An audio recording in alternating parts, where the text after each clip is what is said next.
Thank you very much. Good evening, my friends, and welcome to Outtake TV. Now, I'd just like you to know that they're getting harder to do these shows because there's a lot of competition, and these clips are very hard to come by. In fact, there's a thriving black market for outtakes. You wouldn't believe the depths that Dennis Norden will plummet to get his hands on a tasty clip. And you know that other show? You know, the one where you send home videos in? You know, of, like, your kid's falling off a swing and splitting its head open on a bit of concrete. Well, I have heard tell of people actually pushing the kids off the swing deliberately to get the 250 quid. Oh, they've even set the Alsatian on the granny, and as she's being dragged round the garden by the hem of an icy, they're filming it laughing. They think it's funny.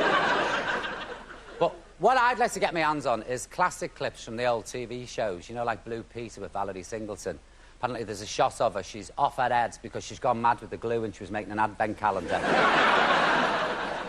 And supposedly there's an outtake of Andy, Pandy and Teddy in a very compromising situation when the strings got tangled during a particularly energetic rendition of the jumping song. Do you remember the jumping song? Jumping, jumping, jumping up and down. Don't you remember it? No, well... we'll push on then. But let's get back to present day, shall we? And kick off with a newsreader who's probably overslept and she's had to rush into work without so much as a cup of tea or a chance to put a slap on. The future of Austria's government has been thrown into question by two high-profile resignations. Vice-Chancellor Susanne Ries-Passer and the Finance Minister Karl-Heinz Grasser resigned from the coalition government over a row with members of their far-right Freedom Party. And of those who order takeaways at least once a week, most order exactly the same meal each time. We're not boring like that, are we? I wonder what the meal is. Chicken tikka masala. Yeah, probably right.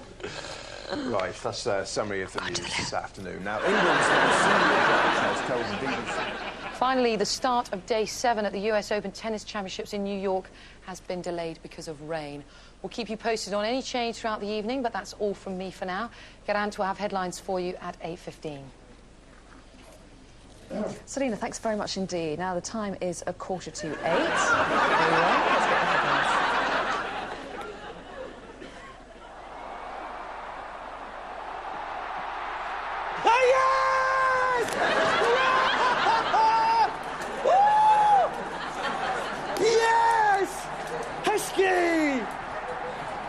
They're coming to us, they're coming to us! The impartiality of BBC News 24 Sport there. Now, Lawrence Llewellyn-Bowen, what's our opinion? Yes? No, wait, now. We're going to have a brief discussion and then a vote, and you'll find buzzers under your chairs, OK? So, is Lol a highly entertaining, dashing, articulate, brilliantly gifted style guru, or is he a big wet Mary with too much gob? Press your buzzers, please.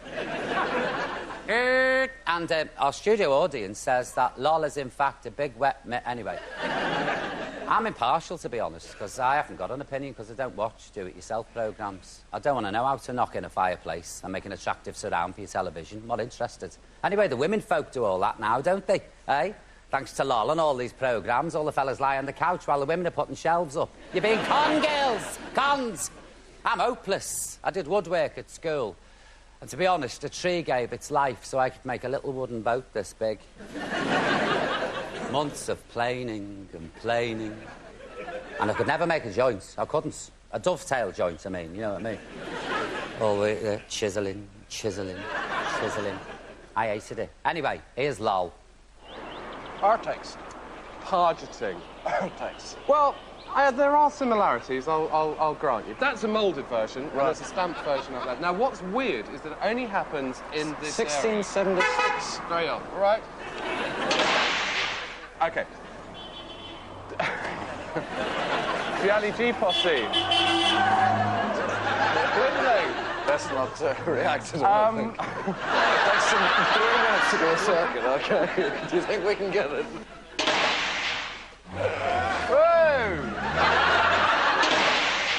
It is essentially a makeover technique. It's taking very ordinary building materials, making them look a lot posher, a lot grander by throwing a lot of surface texture over them. That one had livestock in it. Anyone still interested in pargeting? I think he looks like Tiny Tim. Do you remember Tiny Tim? You know, tiptoe through the tulips. Married that Miss Vicky. He does, doesn't he? And what, pray tell, is pargeting, eh? What is this? How do you do it? And does it carry a custodial sentence? That's what I want to know. Have you ever heard anyone say, I'm not coming out tonight, I'm staying in to have a good parget? Each to our own, lol. Whatever gets you through the night. Now, coming up is an example of what happens if you're on live telly and you swallow your chewing gum. Be warned. The research was first published last year, but it was dismissed by experts as inconclusive. The authors have looked at it... Sorry, I've looked at it again. They're sticking... A quality of Ernie Els's fourth World Match Play title secured yesterday on the West Course at Wentworth in Surrey. His victory in the final over Spain's Sergio Garcia by steady on there, don't go away, by 2 holes with 1 to play. Nothing happened between me and Gus. Yeah, but did you want it to? No. In a way. He makes me feel...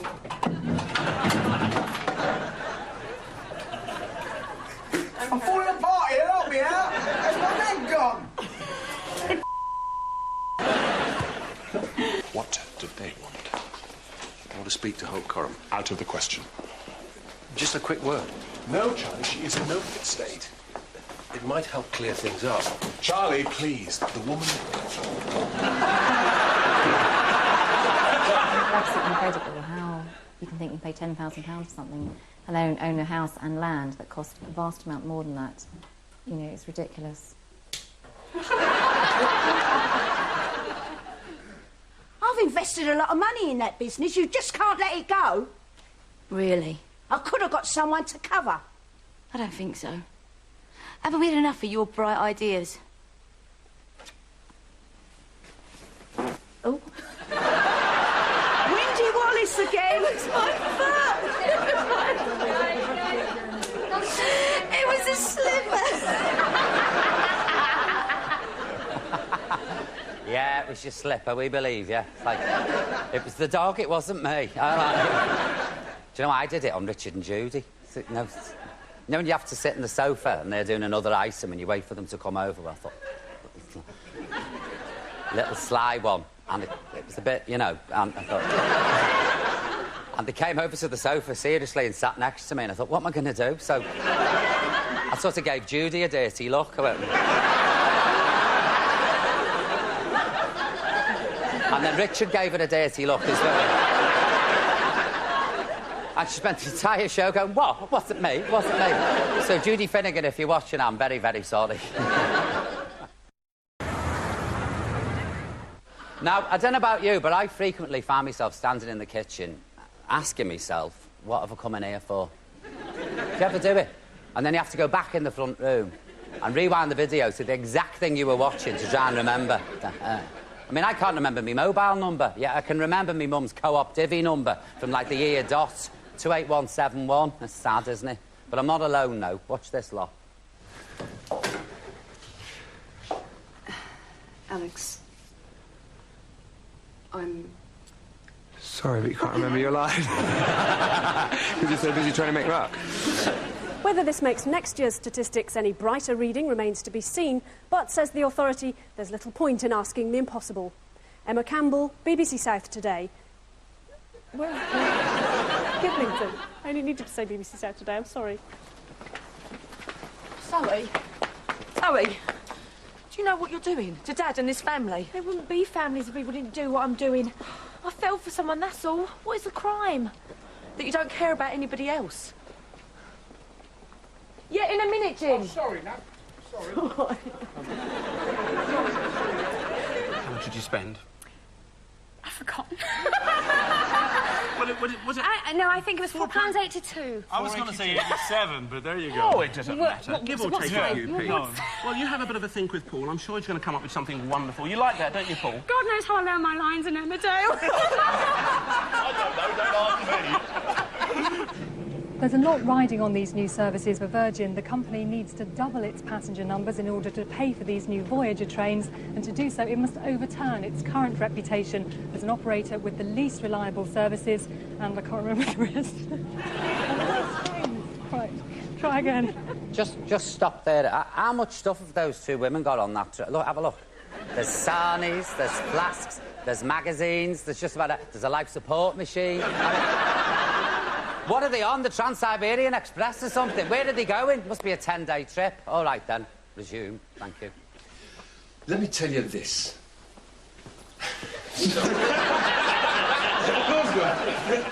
So after a decade of decking and gazebos, maybe a new trend, and one rather more child-friendly. David Sillito, BBC News. I've forgotten where I am. Where am I? Hampton Court Flower Show. Anyway, so what was Harry's news? Wasn't it? But it obviously wasn't very important news, was it? Because it hasn't upset Dame Judy, sprawled all over the couch with a bevy in her hand, so we needn't worry ourselves. Now, as for this next lot, I've got to be honest, but I don't know how they get through the day. You a bit lightheaded? Yeah. Right, I'm just going to put this mask on you, OK? His pulse rate is very slow. Do you think it's no... Are you all right? That'll do. What are you going to replace these with, then? Lights. No, it's we've got some. The van man has been out and purchasing some for us, and because we're going for like the medieval stroke gothic look, yeah. We've got some light fittings. The kind of thing that if you ever went on a one of those inclusive trips. I can't believe you just did that.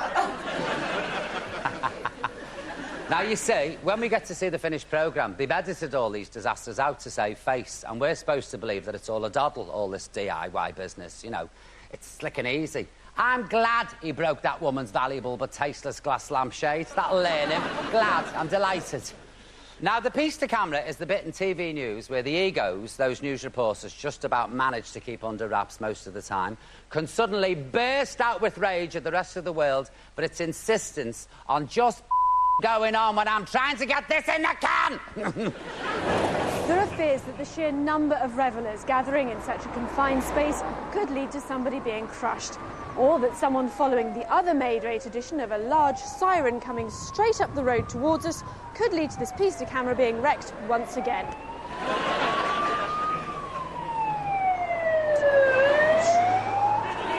Well, this is Terminal 4, the last terminal to be built at Heathrow. And how the government addresses the protests about Terminal 5 will be the key issue this afternoon.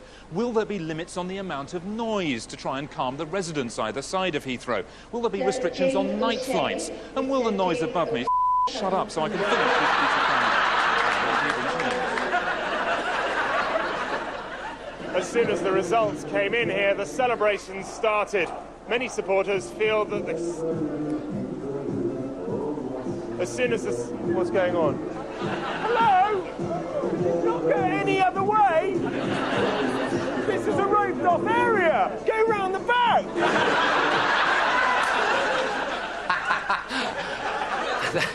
That's Johnny Diamond, and he's infuriated that the flowering of Turkish democracy might delay his report for 30 seconds. Now, Johnny's hoping to be posted to a more repressive regime where people guard the roped-off areas with guns.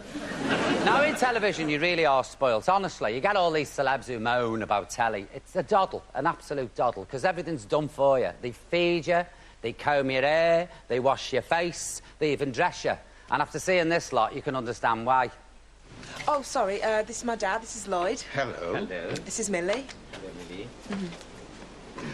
This is Gus, this is my husband.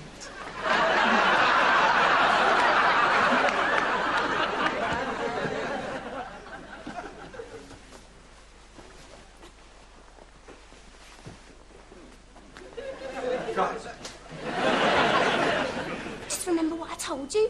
You take their order, a few jokes, a bit of banter breaks the ice.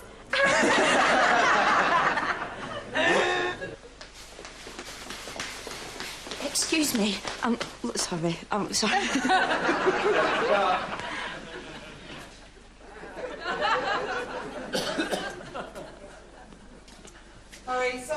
hold it there. I do apologise, but very funny. I have to hold it here.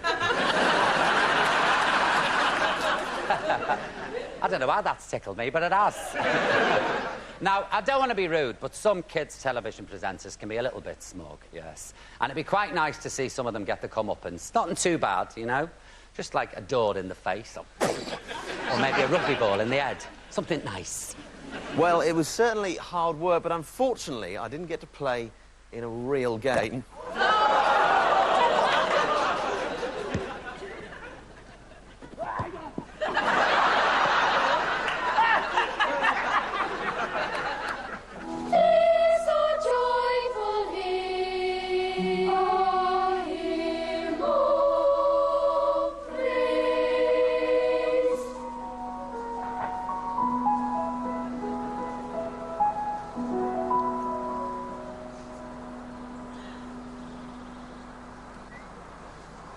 Well done. And I thought there were laws to protect children from that kind of thing. Typical telly producer, that. I can just hear her going up to those poor little kiddies on Songs of Praise. I know the place is crawling with flesh-eating midges and creepy crawlies, but you will sing the hymn or you will never see your mummies again. It's either that or they're alive with knits, because knits are back, aren't they? Oh, aye. It's very fashionable to have knits. It's cool. I think I'm going to get something in a minute off this. You see, the reason I've got this little dog on my knee is because last time I did one of these shows, I made the mistake of bringing him along. His name's Buster. Say hello, Bust. Hello. Now, 10 million people watch Buster, and about 10 watched me. And to be honest, the response was overwhelming because he's been inundated with letters and soft toys, and he's had lots of lucrative offers of work. And I hate him. Bitterly. Here's some other scary animals. Do I look scared? No. OK. As soon as the phone was answered. You eat my hair! Oh, don't be sorry. Oh, my God! Oh, my God. Long here. And finds out how one high flyer from Barry is helping out other high flyers from all over Wales. No, God, no, that's going to be too much. I can't take a whole lot. It's quite a long time to transition from a grub to the fully fledged disgusting beetle. Sorry, disgusting, but I think that's disgusting. It certainly isn't. It takes about 8 years to get to this stage. So what is so kind of special about that, Well, being a beetle, it actually flies. And no if we way. look carefully, we might get it to actually fly. Oh, please don't fly. Please don't fly, Geordie. No, don't make it fly. Well, do you know what? I have had my fix for these creepy crawlies today, but just before we go, I want to say a massive thank you to everyone here at the... And it sounds like a helicopter. But I'm very confident he is going to improve. And he will get to Crufts. He will definitely get to Crufts. He's not awfully good at that, is he, Barbara? No, we've got a lot of practice to go with this. Yeah, that's going to Crufts, sure, oh, yes. Now, in television, when there's someone behind you, it usually means that they're about to stab you in the back. Oh, yes. But that's not the only thing that can be going on. Take a look at this bloke transform before your very eyes into some kind of Far Eastern deity. Joining us now from our Westminster studio is Michael Bond from New Scientist. Congratulations on a brilliant marketing plan. Some of these are improvements, but fundamentally, as I say, they're the right to detain people without trial indefinitely on the mere basis of suspicion. Perhaps it always had to come to this, a distinctly uncomfortable grimace on the face of New Labour's Prime Minister as he's booed and jeered by strikers. Well, somebody's been at the alehouse all afternoon and got called back at late notice, eh? Now, my dad always used to call me mum, my old girl, and he always called me the lad, purely because he couldn't remember our names. He didn't have a clue what my name was, who I was, in fact. He thought I was the kid from next door. He was never any good with names, me dad. He was fabulous with a jemmy, but lousy at names. And neither of this shower. Oh, how sweet. Is some Lionel Steve? I'm sorry. Sorry, wrong sex. Lillian, not Lionel. Sorry. What are you going to do over here, then, Kev? Sorry, Tony. Let's do that again. I think this is a start, but we actually need to go an awful lot further than this and to direct the resources at the root of the problem, which is around public education. Thank you very much indeed, David Blunt. Thank you very much. Sorry, let's just get that absolutely right. Peter I'll Saunders. take the promotion. Peter Saunders, it was David Blunt that I was going to ask about. Now, the singer-songwriter Dido completed a double at the Brits Awards last night by winning Best British Female and Best British Album. Dido, even. No! Mrs. Wooding. Where's Mr. Mayor? Well, I'm afraid he's tied up at the moment. Now, we seem to have... Rufus. We seem to have Rufus stable. I think it's probably... Sorry. It's okay. I'm not going to the funeral. I thought you were going to talk to Nathan today about the money. No, that's got to wait. The sooner you get it over with, the better. Love. Yes, I know that. But Pat, Natalie and the baby are far more important at the moment. Once I've got hold of that, I'm going straight up the hospital. Can I stop for a minute? Hmm? Barry, Nat. Oh, Barry. Oh. I'm Pat. Pat. I'm Pat. Pat and Nat, you're Pat. Oh. Nat, Pat, Nat, Nathan. Oh. Did you ever see an episode of EastEnders where they all had their names written on the forehead? Did you? Well, now you know why, don't you? That's all we've got time for. But before I go, I want to show you one of my favourite outtakes. And it's a nice couple, and they're out shopping in Aldershot. She's very charming. But he, quite frankly, believes in calling a spade a spade. We're doing a film about Aldershot. Oh, I see. And the shopping and the leisure facilities that there are in Aldershot. Could I possibly ask you what you think? Well, we don't actually live in Aldershot. We live in Farnborough instead. Place. I've been in the army for about 100 years. And so all the creation. It's just I don't think I'm much good to you. Thank you very much. Sorry. Thank you. Give him a round of applause, come on. So then, folks, we're all off to Aldershot for our holidays, yes. I'll see you all soon. Look after yourselves. Good night. Ta-ra. Take care. Hang on a minute. Now, that sounds a bit... Now! Now! That Mussolini there, hanging from a piano wire from a lamppost. Can't say now. Now, the piece to camera. I said it. Oh, I've just messed it up. This is it now, folks, I tell you. Now. Now. I did it again, didn't I? Now. Now. Anyway.